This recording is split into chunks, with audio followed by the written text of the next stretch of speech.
Hello viewers, I hope that you are well wherever you are. Welcome to yet another amazing show, the Oshidis Trash Show. And today, we are in another location. We have become nomads, eh? Yes. And why not, trying new places, yeah? And so today we are at the Sundowner Hotel in Green Park Estates. Welcome very much. And so, viewers, today we have an amazing young man by the name Ian Mwai. Ian, all the way from Githunguri. My goodness. Welcome to the show. Thank you very much. Yeah, and thank you for making time to be here today. Thank you. Your first time to be in Athi River? Yeah, this is my first time to be in Athi River. Karibu sana. Welcome. Asante again and sana. again. Yes. Na kama kawaida, as usual, we have our vision bearer, the one and only, Mr. Martin Kilavi. Kindly say us hello to us. Thank you, Maureen, for having us again, once again in this show. Always a privilege and a delight to be in this show. Yeah. Yeah, we can't wait to hear from Ian today. Yeah, sure. Yeah. Yes. Thank you, Maureen, for having us yet again in this show. It's always an honor, a privilege to be here and to serve and to learn and to help in advocating for disability inclusion. Yes. Yeah. Can't wait to hear from our guest today. Yeah, he looks like he has a story to tell. Absolutely. Yes. Absolutely. Who is Ian Mwai? Ian Mwai is a boy. He's a young man. Born in Kiambu, Githunguri. Born like a normal person, but through God's plan, life changed in this year 2021. Now you just accept the way the plans of the God are, and you move on. But you're in 2022, Ian. When you are still in last year? I'm in this year yet. So this happened? This happened this year, around 2022. Around March 24. Okay. Sorry about that. But before even we come to what happened to you, the viewer would like to know you, generally. This is Ian Mwai, born in a family of 4, and I went to school. Let them understand that you grew up just like them. In primary school, I went to Sheko Primary School. I was like any other normal student where I did my KCP in 2015. Then I joined Gathiroine Boys. Gathiroine Boys. Oh, Gathiroine Boys. That is in Githunguri as well. It is in Githunguri as well, but far and in Githunguri. I did my KCSE in 2019. Okay. I did well. And I'm the last born of a family of four brothers. I'm the last born. Oh, okay. Okay. Wow. So this is a family of all boys? A family of all men. Wow, 5 boys. Except for my mother. Your mom is the only girl in that family? Yeah, he's the only girl in the family. That must be tough and interesting at the same time. Yes. That's good. And, Ian, we are here to talk about disabilities. And I can see from what you already said that this is acquired. Yeah, it's acquired. Would you care to tell us what happened? It was like a normal day. It was on a Thursday. It was on a Thursday. As usual, I woke up, I did my morning work. Then there was a house where I was going in my uncle's home where I worked. We used a machine. It is like a chaff cutter, but it's like a tractor where we used. It was like a normal day. Then so it's a chaff cutter. It is like a tractor, but it is to cut ni ya kusiaga majani. Okay. Lakini engine ya tractor. So I went to work. It was around 3 p.m.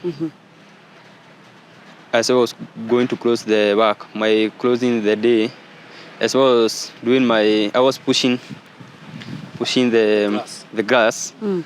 The machine bearing kanishika mkono. Because the machine is too fast. It cuts. Then when I recognized it was already gone. That must have been painful, Ian. Yeah. No, it was not painful because first ilikuwa inafinya then inavuruta. Because you mean nilikuwa na avoid nilikuwa navuta mkono hivi but it was too fast. Saa ikafika hapo. Lakini it was not as painful as you think. So it presses you, inakufinya? Inakufinya kisha inakuvuruta. Kuna inafinya hivi kisha inakuvuruta hivi. And you didn't feel any pain? Ukusikia uchungu? So Maureen, wow, pole. Maureen, sorry. What I'm getting just for to elaborate what I'm feeling that Ian is communicating is that he was feeding the machine with some grass? Yes. Napier grass. Napier grass. To chop it into small pieces. So this is a revolving machine. It's a moving machine. And I guess the is it the belt that caught your hand or what? Or what caught your arm? Bearing za hiyo machine ya juu inakaanga hivi. Inakaa ya juu ile mini ya kuvuta hivi. Na ya chini inakuanga sako hivi, lakini ya juu inashikaga inakuwa na vitu zinakaa hivi. So ya juu ndio ilinishika. Ya juu ndio ilinishika ikanivuta. Juu nilikuwa nasukuma hivi. Sasa ya juu ilinishika hizi vidole. Kushika vidole sasa ikianza kutoa. Juu ikishika imeshashika. Niko na ka space kadogo hivi tu. Sasa ikishika inavuta kabisa. Na kuzima hiyo machine maybe you lower the fuel ya hiyo machine ndio speed ikuwe kidogo. Izimike sasa. Ian, when all this is happening, is there anybody around you that time? Yeah. Kuna mtu karibu? Kulikuwa na mtu karibu. I was with my cousin. I was with my friends. We were like 5. But the one who knows to control the machine was my cousin. Although hakuwa karibu, although hakuwa mbali, alikuwa hapo tu kiasi. Mimi na yeye ndio tulikuwa tunajua ku control the machine. So wakati aliona hivyo alishtuka tu, like it is God, ilijizima tu. Oh my God. Ikijivuta hivi ile tu ikasimama tu ikajizima tu. So he panicked, he didn't remember to put it off, but by God's grace alipanic. By God's grace yeye tu alikuja tu kunitoa. Alikuja tu akafungua hapo tu, and then kanitoa. And then tukaenda hospitali, nikapewa first aid, kisha nikapelekwa Kilavi hospital. And that time your hand bado iko yote haijakata? It has not cut your hand into pieces? It crashed into pieces. It has crashed? Hakuna kitu ugiokota hapo. Wait a minute Ian, tupeleke pole pole. As in, did the machine cut your hand into 2 pieces? Ama ni kucrash inakuwa? Crash kisha 2000 pieces. Ina crash kisha pieces mingi. No. And you're saying you didn't feel any pain? I still don't get it. I mean, what? How? My goodness. Unajua first ilikuwa inafinya sana, ni kama venye unaweza dungo shindano ya kuganda hivi. Oh, the nerves zikakufa. The nerves zikakufa za hapo. Kisha ikikwata so the time it's the time nilikuwa nisikia pain, already nilikuwa nimeshafika hospitali. Oh my God. Nilikuwa nimeshapewa first aid nini. Hizo tu nilikuwa nimeshafanyiwa. Lakini the way ilinikata, hii kukata kuanguka. Into pieces. Ilikata into many pieces. And you saw it with your own eyes, like this? Niliona. This is my hand.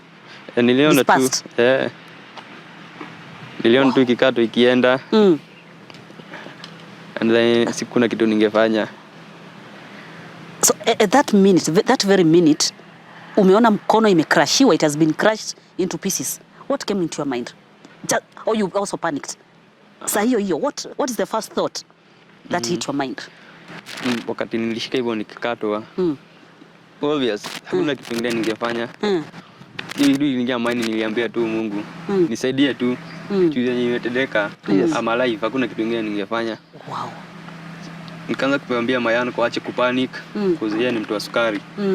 Akadelisikia ni mimi amekatwa mkono, akaanguka sana. Sasa the owner of that machine now is Mayan ko. Akaanguka sana, akashindwa sana, nenda nipeleka hospitali. But then aliamka tu akanipeleka hiyo hospitali iko karibu hapo. Yes. Nikapewa first aid. Yes. Then nikapewa referral Kilavi. So he fainted alianguka tu on receiving the news.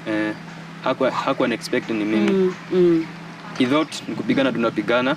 Juu walianza kushout. Simama chini wakaza. So yeye alikuwa kwa nyumba, alikuwa nadhani tu ni vita. Yes. So mwenye alitoka wa kwanza ni my aunt. Akitoka cousin mwenye tulikuwa na yeye hakutoka yeye. Yeye hakuniacha penye nilikuwa. Hao wengine ndio walienda wakaanza kufungua garage watoe gari nini wanipeleke hospitali, lakini hawajui nini inaendelea. Sasa wakati alitoka hapo kuniona akaketi tu penye alikuwa. Lakini mimi nilikuwa tu naambia my cousin niko sawa tu venye tu iko. Bora tu niko. Ian, you are so strong. Ian, you are courageous man. And you realize are you a right-handed person or you are left-handed? By that time nilikuwa natumia right. Wow. And it's the right hand that was caught in that machine, by that machine. Ian, wow. This is how you are. Martin, if you've realized, even the way he's narrating the story, and even from the time of the incident, yes. He's so calm. He's like, I told my uncle, no, he's fainted, but I'm telling everybody, he wants to show everybody is okay. Yes. You're a courageous man. Even I like proper words. That moment he's thinking about his uncle, who is diabetic. You said he's diabetic, yeah? Yeah. Na hataki sukari pande ama, ilikuwa imeshapanda. Sasa kitu yenye iliko unawaambia tu venye iko. Juu ni kitu imehappen, ukiona tu imehappen. Ni kitu wezi change, zirudisha time nyuma. Yes. Sasa wakati niliona tu hivyo, wakati tu walinitoa tu hivi. Mimi niliangalia tu mkono venye tu iko. Nikasema hakuna kitu kingine. This is gone. Ulisema hii imeenda. Hiyo imeenda. Sasa hakuna kitu kingine. Nikakaa hapo tu. Wakanifunga hapa juu ya kubreathe sana, breathe sana. Because nilikuwa naona kila siku, hata juu nilibleed sana. Nilikuwa naona kila kitu. Sikufika point ya kufaint. Nilikuwa tu sawa. And I like the way, Ian, you didn't blame anybody. Huwezi blame mtu. Yes. Ajali haina kinga, ikitupata tu. Yes. Man. So going to the hospital now, Kijabe. They took a decision to amputate, or what happened now? Before nilipelekwa Kijabe, nilipelekwa first aid nearest hospital hapo nyumbani. Wakasema nilikuwa nimepewa options za hospitali mbili, either nipelekwe Nazareth ama Kijabe. Huyo daktari mwenye alinitibu hapo first aid akasema Kijabe is the best. Sawa, wakati tulienda Kijabe, by that time babangu nilikuwa ndani yako kazi Nairobi. Lakini hiyo siku hakuenda job. Sawa, ni simu alikuwa anapigiwa, sasa sijui nini. Lakini hakuna mtu. Only my brother, third born brother, my cousin yangu watatu walikuwa tu wanajua. Nilikuwa nawaambia msijaribu kuambia mamangu ama my second born brother juu nawajua. Nawaambia wachani tufike kwa hospitali tusikie venye tutaambi. Sawa, nilienda Kijabe. First walinipeleka kwa casualty, wakaniongeza maji nini na morphine, kisha kitu saa 3 the same day. Yes. Wakanipeleka theater. Niliingia kitu saa 3:30, nikatoka kitu saa 7. Yes. Ilikuwa waende first, daktari niambia ilikuwa kuosha. Walikuwa wameenda kuosha, but ilikuwa ni baki kwa hospitali. Daktari wakaenda wakaniosha hiyo siku ya kwanza. Ilikuwa saa siku nyingine ilikuwa Friday. Wakaniambia kesho bado tutapatana on Saturday. Tutapatana theater. Sasa ilikuwa hiyo Saturday walikuwa nipeleke theater. Yes. Waone venye inakaa. Yes. Wasawa nishone venye saa iko. Yes. Sasa wakati nilienda daktari akasema bado, wakaosha tena, wakanirudisha huko. Daktari akatuma assistant akakuja akaniambia the way tulipata hiyo nini yako. Yes. First ilikuwa tu tuoshe. Yes. Sasa ilikuwa Saturday. Sasa Sunday sasa sikuingia, nikaingia Monday. Monday sasa nikaenda theater. Nikaenda wakaona venye niliingia morning. Wakaona venye inakaa, wakanishona, wakafanya nini, and nika move on. Wakani release Wednesday. Nilikaa 2 days after kuenda theater mara 3. Wakaniachilia on Wednesday. Wakaniambia sana niwe nikienda clinic. Okay. Maureen, there's an important thing that I've learned out of this, and allow me to say this, that whenever, and this is a call that all of us, because we are working with machines, both at home and at work and everywhere. I mean, a machine is our daily life, and I think there's an issue here about safety, safety and getting accustomed to operating a machine. And I think with Ian, that's an issue that has cost him, I would say, his leg, because I think a machine naina nini, it doesn't have a brain. That's the way I'm looking at it. Yeah. So at whatever time, even the cars that we drive, we must know that they have no ability, they cannot think. So it's us to play safe with the machines, so that we don't maybe get ourselves endangered and exposed the way Ian did. But what do you think, Ian? Was there negligence or maybe what? You can tell us what really he thinks, what was the main cause? Because again, he said he was used. He's the one, and he's the only one. Him and the cousin who knew how to operate the machine. So umesema hivyo. Yeah, what exactly caused this? Ama ni ajali tu? Tunasema tu ni ajali. Cause ama uliteguka? Hata sikujua ikinishika. Yani pale tu nilijisikia tu sina mkono. Nilikuwa nasukuma majani tu hivi. Hiyo machine actually sina pike, ningemkuonesha tu kitoko. But nilikuwa nasukuma una feed. Nilikuwa na feed sana, nilikuwa nasukuma sana ile majani unapaswa ufeed kabisa ishike meno, ivurutwe. Oh, and maybe ukaiforce na mkono sana. Sana nikisukuma hivi mkono ikashikwa. Sana nilikuwa nasukuma hivi mkono juu nilikuwa the side ya engine. Yes. Nikisukuma hivi nikashikwa. Oh yeah, because the machine is moving. Ikishika hapa, unajua it takes it within 15 seconds. Yani ni ajali tu. Yeah, ikisiaga. Ni ajali, tuseme tu ni ajali. However, we also need to observe on safety, because a machine is a machine. We must know our limits when we are working with machines. That's basically what I'm saying. And observe safety. Because sisi ndio tunafaa control. We are the ones who are supposed to control, because the machine doesn't have a brain to think. However, I'm really sorry for what happened, and at the same time, I'm so proud that that you picked it up and you're living your life. You're living your life. Just I needed to say that for the sake of the other person who is watching us. So then, so that we next time more careful with the way we operate machines. And cautious again. Yeah. So Ian, you said you didn't want your mother and your second-born brother to know. At what point now did you break the news? Na ni kama unajua wako na roho nyepesi. Wakijua maybe watashtuka sana. Is it so? Sio mimi niliwaambia.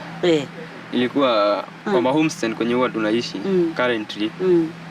Ni pale tunaishi my dad's brothers nini. At point kuna my cousin alikuwa hapo next nje. Alikuwa anafanya kazi around.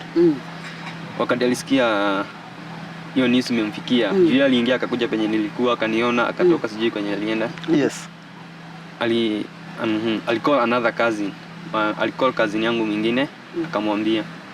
Sasa huyo cousin yangu sio siku sijui nini, watu wengi wako wameenda kazi. Kumpigia simu, my brother naye alikuwa ametoka kazi around saa 8. Alikuwa anasema ako na headache. Akampigia my cousin akapata mamangu akifua. Akaenda kama amempita, akaenda kuita brother yangu kwake. Akamwambia, "Hey, toka. Hebu toka tuone kuna kitu nimeiti." My brother hakujua nini ameitiwa, lakini wakatoka tu. By that time nilikuwa nimeshapeleka hadi hospitali, juu nilipata nikiwa hospitali. Sawa wakati tulikuwa tunaongea hivyo tu. Wakati wakati nilimaliza first aid, turudi kwa my uncle home kuchukua documents fulani kisha tuende Kijabi. Sasa hapo tukirudi home nilikuwa na brother yangu akawauliza simwambia basi babangu. Wakasema hakuna shida. My dad then anakuanga kwa bodi ya shule yenye nilikuwa nasomea primary. Akapigwa simu akaambiwa pandaene Kijabi. Njoroge amepata nini? Amepata ajali kidogo. Oh, your other name is Njoroge? Yeah, my middle name is Njoroge. Middle name. Okay. Akasema hakuna shida. Yale bado amepata ajali kidogo. Yes. Sasa akatoka kwenye alikuwa first alifika home akaambia mamangu kuna pesa walikuwa sijui kuna pesa savings walikuwa nazo huko kwa nyumba. Akaidisha mamangu akamwambia hapana, hebu nipe hizi pesa kidogo. Nimesikia Njoroge amepata ajali kidogo. Mamangu hakubudha, yeye akaendelea kazi yake nini. Lakini sijui sense ya mama. Alikuwa na watu wakipita hivi, unapita hivi tu, wanatuja wanamwangalia hivi tu nini. Sasa brother wangu akamwambia tukienda hivyo msiambie mama. Brother wangu akasema hakuna shida. Sasa by then the next day tupatana na mamangu, nimuuliza alijua aje. Nikamuuliza nani alikwambia? Akaniambia ni mama mwingine walimwambia. Pole sana tumesikia nini imetende. Mamangu akadhani sasa kwa ukiambiwa hivyo nadhani tu mtu tu amefanya nini. Huyo mtu tu ni kukufa amekufa. Huyo alikuja kumwambia pole tumesikia venye imetendeka. Saa by then watu wengi walikuwa wameshajua juu wakati nilikatwa mkono gate ya kwenye nilikuwa ilifunguliwa kila saa, sio village kubwa na kwetu. Saa watu wakakuja wakaingia wengi, lakini by then mamangu akiambiwa hivyo sijui wakapigia babangu simu. Babangu alifika Kijabe around 6 akanipata hapo casualty. Wakati aliniona tu hivi hakusimama. Juu alinipata hapo kuniona tu hivi hakusimama. Akatoka tu na hapo nje. Saa mimi hapo kitu hapo around saa hapo sikujua, lakini news yenye ilifikia mamangu aliambiwa na mama mwingine. Saa my brother mwenye tulikuwa tunafanya nao kazi wakapatana center pale tunaenda kusimama tu hivyo tu.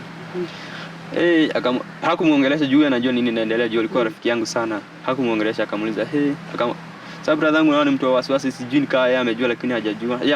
Sasa wakati alimwambia hivyo hakumuongelesha tu, aliachana tu na yeye. Sasa alirudi nyumbani, hivyo ndo waliambiwa na huyu brother yangu mkubwa. Ni alimwambia sijui nini.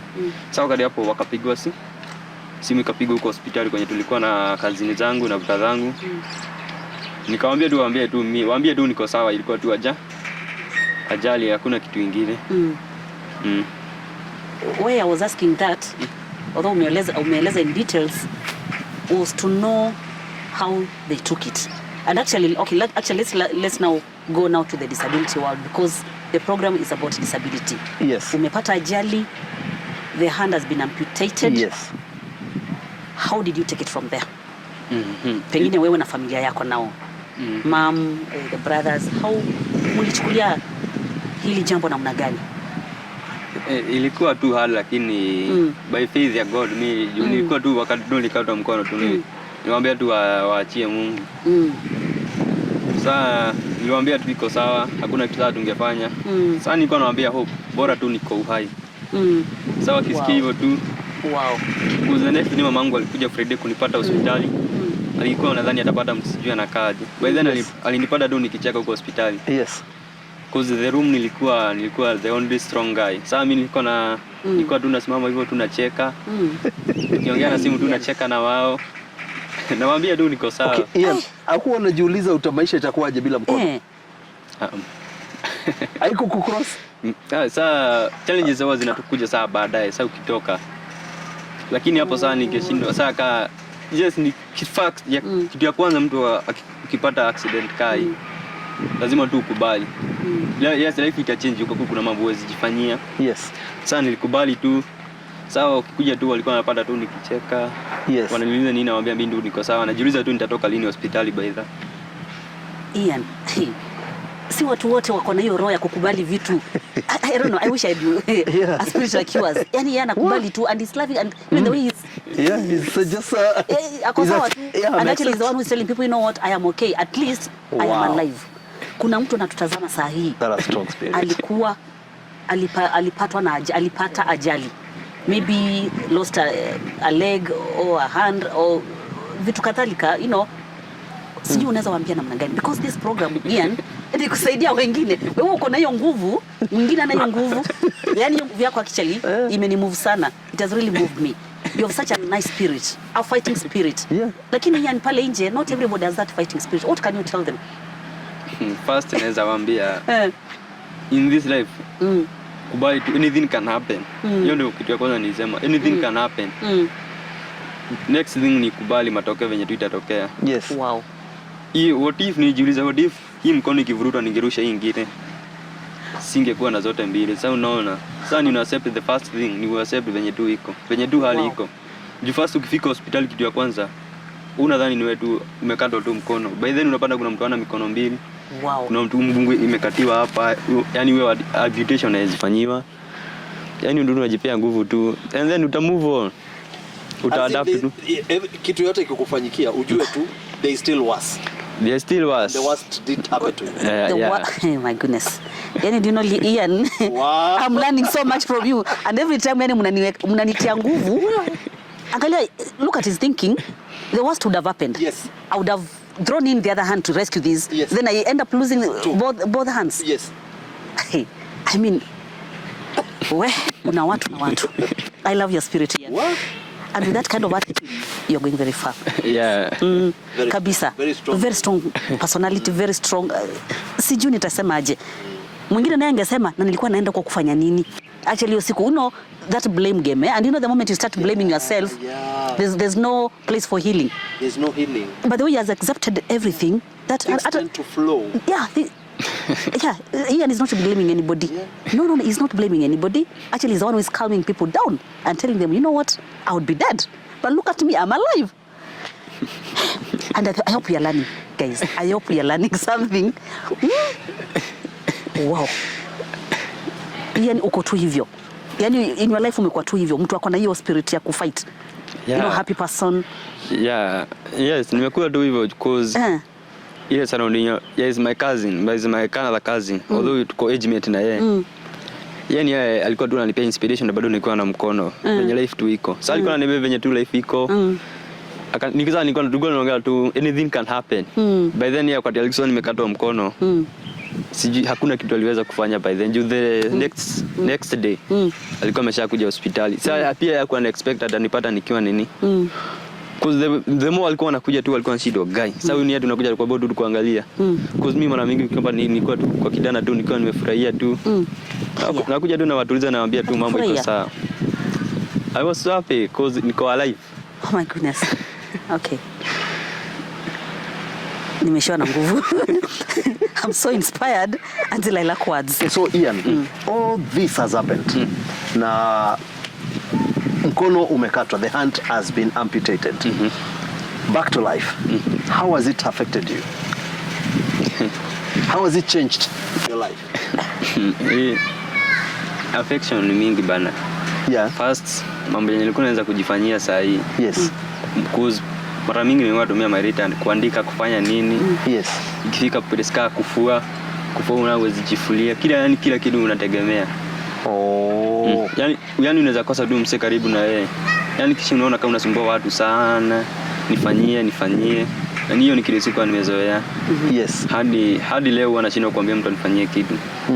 Maybe kwa ni my brother mwenye tumezoeana na yeye. Kushinda ukiambia mtu nifanyie, nifulie, nifanyie nini. Kisha ukiniambia uko nje mtu mjapatana na yeye, anakuuliza nini ulifanya?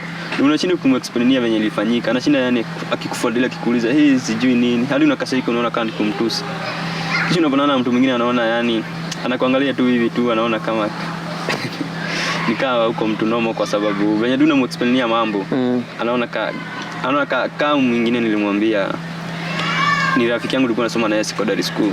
Akaniuliza akaniambia kaa ni yeye sahi. Sasa angekuwa hakuna dawa yake kwa akitumia. Mimi nikamwambia siwezi fika hapo. Dawa aje? Dawa za kulevya nini, bangi, pombe. Cause mimi situmiangi. Hiyo ni kitu nimezoea. Mimi situmiangi juu ya napenda tu kukaa tu hivyo. So the other people who are discouraging you wanakuambia ingekuwa ni mimi ningekuwa na. Sasa alikuwa anasema kama ni mimi ningefanya. Sasa hadi una kazi unamwambia si basi uende hapo tu. Ukatwe. Siende tu ingia tu hapo ukata tufanane. Yeah. Anaona tu anaachana tu na yeye. I think what Ian is saying is different ways of how people deal with stress. Okay. It's a reaction. There are people out there, Maureen, who do not have mechanisms of how to process and deal with issues like this ones. So many people will run to hide in alcohol. When challenges come, they'll run to hide in drugs. And that's what our guest today, Ian, is telling us, that you shouldn't go that direction. Unafaa tu kusimama. Hii sio wakati ya kuanza kukimbilia drugs. Lazima uwe na msimamo wako. Lazima uwe na msimamo. Hii life inakuwa either positive ama negative. Venye tu itakupala tu. Na ile inakuja isikusukume kwa drugs. Kubali tu. Yes. Always kuna second chance. Yes. Wow. Anything, kila kitu inakuwa na second chance. Yes. Ian, did you lose friends? Wale watu walikuwa wote bado wako? Hata nikuongeza niliongeza. Hata nikuongeza niliongeza. Yeah. Sababu last week we had this beautiful girl called Sandy Momanyi. Yes. Who apparently lost friends. Or unfortunately lost some friends. Yes. Who couldn't cope na situation yake. Basi unajua marafiki wengine ni fake. So ukikuwa kwa shida kidogo they want to run away. So you are very lucky. Ama Mungu Nitasema aje? Yeye alifanya kuongezea. Nakuwa social sana. Nakuwa social sana na watu wengi. Sasa ikifika pale wanacheka, unautana tu nikicheka nini. Kuongeza marafiki. Cause hadi huko nje mtu alikuwa anauliza nataka kujua huyo Ian mwenye alikatwa mkono. Cause wale wenye walitoka hospitali wakienda kusimulia wengine. Walikuwa na expect ukiona huyo kijana ako tu sawa. Yaani wanataka kuona mtu anapo inspiration sijui nini. Cause hata my cousin mwenye tulikuwa na yeye. Yes. Nikulia tu walikuwa analia. Na watu ni wanamsema unalia nini? Ukimuuliza hivyo tu anashindwa guy. Kwani mtu ame sasa hivyo tulikuwa tunaenda tu ni marafiki tu niliongeza juu. Nilikuwa tu na encourage tu. Yes. Hii ni baadhi nilikuwa naambia tu hii ni kitu kidogo tu sana kukatwa mkono. Unaenda tu. What? Ian, how old are you? We didn't capture your age. At this time now hata niko interested kujua. 21 years. 21 years. This wise, this courageous. Congratulations. Congratulations. And brave. Yes. And thank you to your friends also. Congratulations to them for not running away. Because even as we said, people should not run away at such times. Yes, they should stick around to encourage you and to be the support system. Yes. Yes. Wow. Yeah, at this point, Ian, allow us to take a short break to digest all these. Tuone kama sisi pia tutakuwa that courageous. Sure. See you shortly after this break.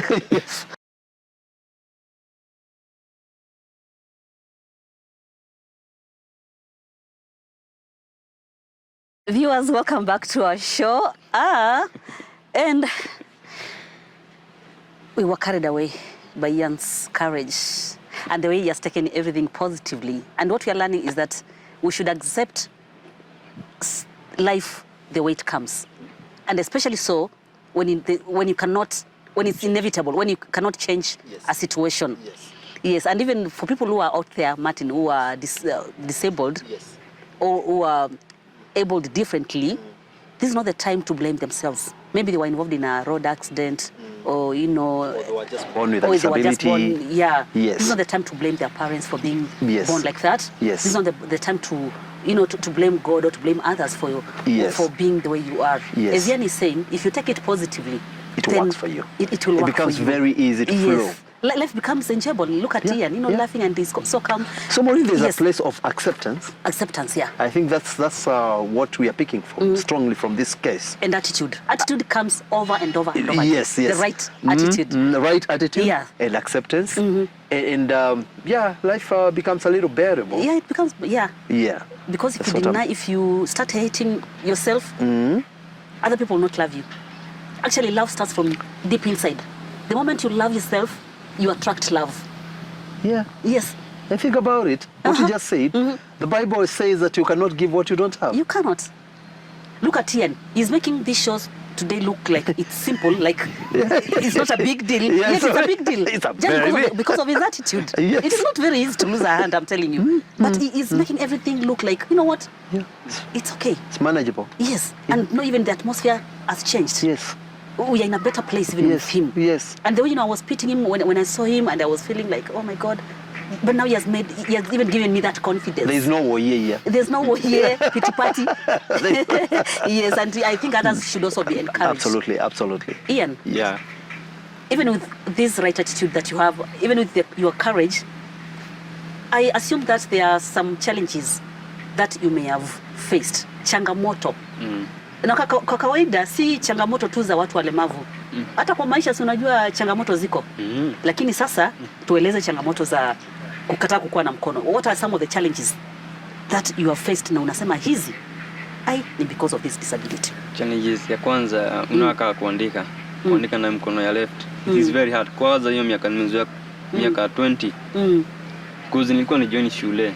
Sasa unaona wakati nilikatwa mkono things changed. Kitu ya pili unakuwa dependent sana. Kitu yenye umezoea ni kukaa, yani independence. Yani ukumeza kukaa venye tu, yani kujisimamia kila kitu. But now you have to depend on other people. Now you have to depend. Kila kitu nini.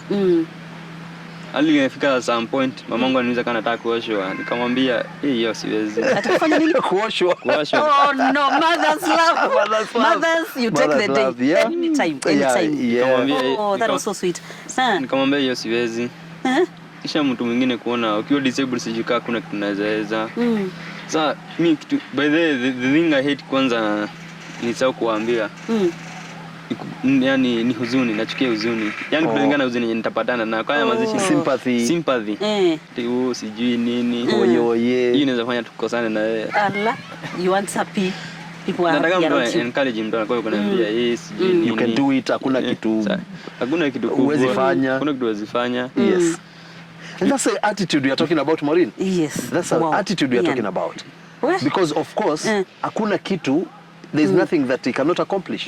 This young man at 21, he can accomplish. There are even, I understand there are artificial arms, just in case that he may need an assistance of that. They're available. Ian, have you thought of having an artificial hand? Would you like to have one? Yeah. Ungependa, umeulizia?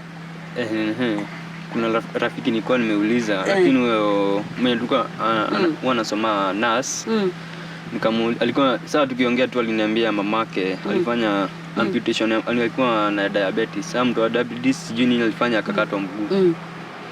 Sasa ni alikuwa ananiambia kwa mamake aliwekwa mguu, kamwambia anasaidia na namba za huko, lakini sijai call but lakini saa venye tu anakaa kidogo nafikiria tu ni mkono tu ndazana nataka tuweka mkono and I move on, niende shule niendelee. Because Martin, we saw the earlier beautiful lady Consolata. Yes. And last week we saw Momanyi who have the artificial leg. Yes. So my thinking is there's definitely a place where we can get the artificial hands. Maybe you can give a call to anybody, maybe we can assist him. Thank you. And maybe the cost and then thank you, Maureen. Although he needs to, have you ever asked the cost for the artificial hand? Okay.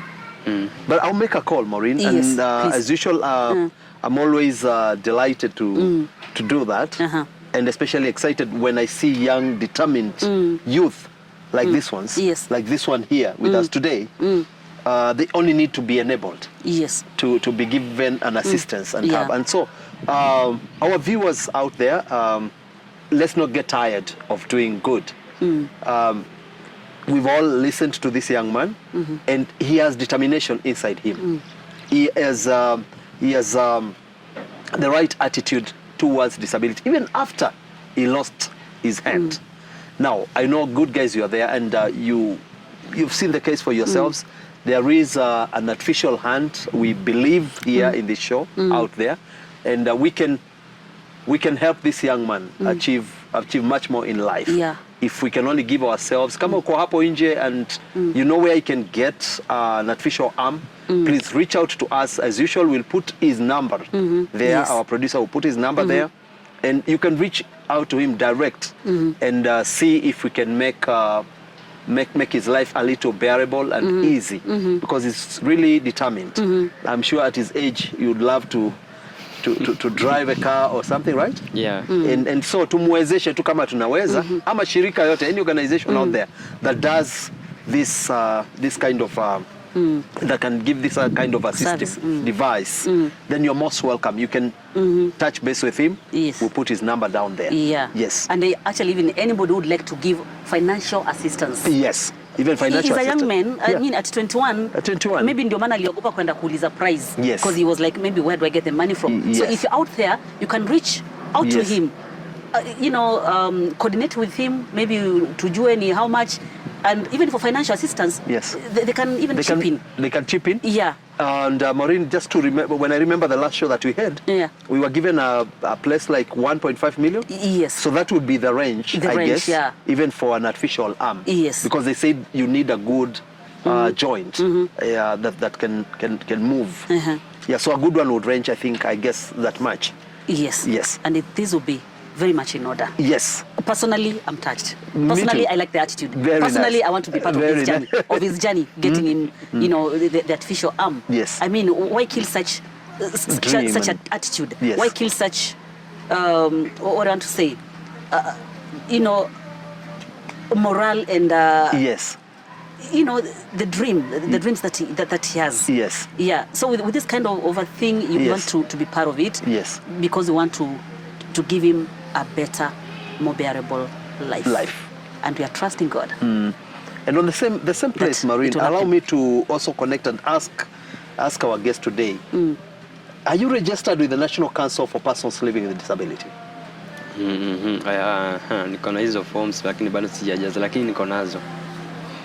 Because you need to get registered. Yeah. And anybody out there who is living, who has a disability, whether you acquired it or you're born like that, you need to be registered with that department. It's called National Council for Persons with Disability. Maureen, there are very many privileges and opportunities for the disabled that the government has set aside. But the entry point, you must be registered as a person living with disability in this republic, so that other doors will open. The government, Maureen, is very considerate of people with disability and their programs. There are cash transfers that need to go way to help in such, because this is not an easy it's not an easy place in life. You need medication. Some of them live on medication and so on. So young man, that would be a better place for you to start. Don't keep the forms in the house. Usipuuze ujaze chap chap. They help a lot. We've had guests here na wametuambia ya kwamba National Council inawasaidia sana. Hata nafasi zingine zinaweza kufunguka za kazi na masomo na mambo kama haya. Waivers. Na waivers za tax vitu kama hivyo. So itakuwa ni vizuri sana ujikakamue sana, jikaze sana. Maureen, we always start with the general hospital for registration because you have to do assessment from general hospital ile iko karibu na wewe, level 5, level 4, level 3. Madaktari wako kule ndani wanakungoja. You just go there and explain your case. They will listen to you. They will do an assessment, a medical assessment, and after that you will be guided on how you'll get registered with the National Council. It's very important. Please take it seriously, Ian. Please. So, Ian, we have talked about so many things. We have talked about your journey, the challenges that you've encountered, you know, your good attitude. But if you allow me, I'll ask you something. Where do you see your life in the future? By that I mean, are you seeing yourself having a family just like another person who has two hands? Are you dating? Are you planning to date? You know, have a wife, have children? Hapo tuko wapi? Although najua ni young 21, Martin 21 years hapana tunasema lakini wacha nisikie. Let him speak. Nowadays sahi maybe nitafute girlfriend. Lakini kuoa sio haraka. Yeah, you're still young. Yeah. You still have like another 9 years according to me. Uko madhati huko ni sawa. Hai dhati hapana. Ni late. Kwetu kufikisha dhati ni vibaya. Yeah. Okay. That's according to Mike. To me I thought men should marry at 30. Then msichana kwa 27, 28 hapo. At least anajielewa and they know what they want. 26, 27. Kwa saa. And you think you'll get a girlfriend? Hawata kukataa kwa sababu ya mkono? Sasa utanikataa. Yes, utanikataa. Nikiweka utafanya nini? Nikiweka artificial. Na hata without artificial, do you think wasichana watakukataa because of not having both hands? Sioni. Unajua hata si mkono anataka mimi. Wow. I love that. Okay. A good one. That's a good one. Yani, I didn't see that coming. Unaweza ongea?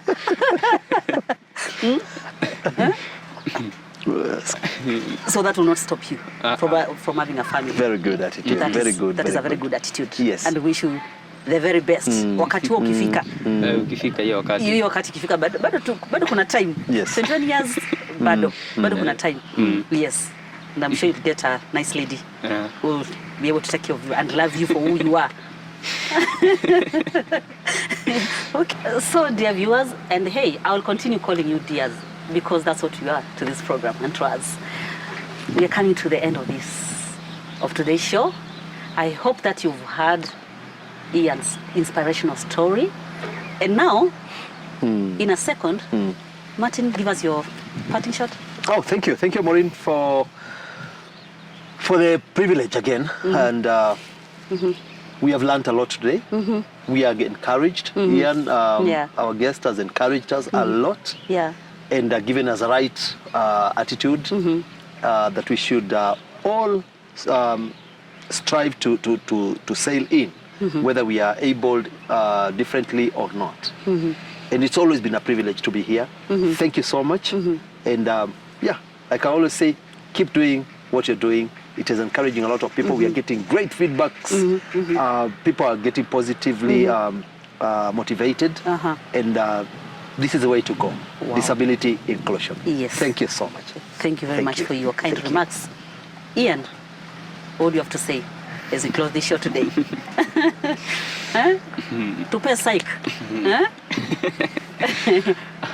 Yes. The thing that do ambia, even to those who are not disabled, in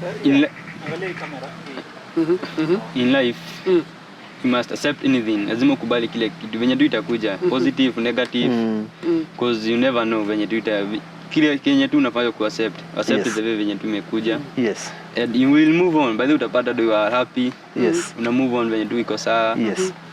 Utapata umeenda far. And those kuna kitu nasema na disability is not inability. Utaenda tu cause ni wengi tunaona tu kuna mwingine utapata ana mkono na kuna biashara tu anatumia tu miguu. Unapata tu mwingine hana nini. Yes, unadhani tu ni mkono tu. Lakini unapata kuna mwenye ako worse kuliko. Yes. Yeah. And unajiencourage tu and you move on. Na ukisikia uko chini, omba tu. Yeah. Ama utafute friends. Kuna friends wanakuwa tu wanaweza kupa inspiration. Wenye wao mnajua kuna mnaweza tu support system, mnaweza tu mjua kuna wao stress na kuishia. Yes. Hivyo tu. Wow. So viewers, you've heard for yourselves what you can change for the better. Whatever you cannot change, the inevitable things, let's accept, embrace, and move on with the right attitude. Yes. And we'll conquer. With this, we have come to the end of our show today. See you next week with more stories. Bye. Bye.